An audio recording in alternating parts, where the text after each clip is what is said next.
Alright guys, a quick one. Here, I'll detail how to enable or disable color filters on Apple Watch Series 9. So for the end of this, if you found this up informative, please don't forget to like and then subscribe. Now the first one to do is go ahead and press the digital crown once to exit the watch face and go to the app menu. On the app menu, locate and click on the settings G icon. Scroll down the settings page until you get to accessibility.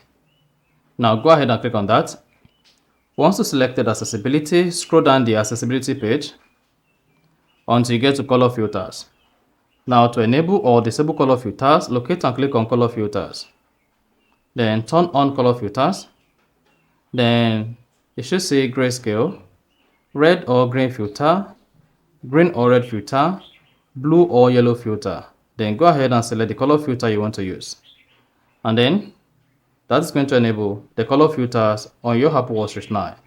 To disable it, just go ahead and toggle this off. And then you should see the color filters disabled. So that's exactly how to enable or disable color filters on Apple Watch Series 9. So if you found this up informative, please don't forget to like and then subscribe.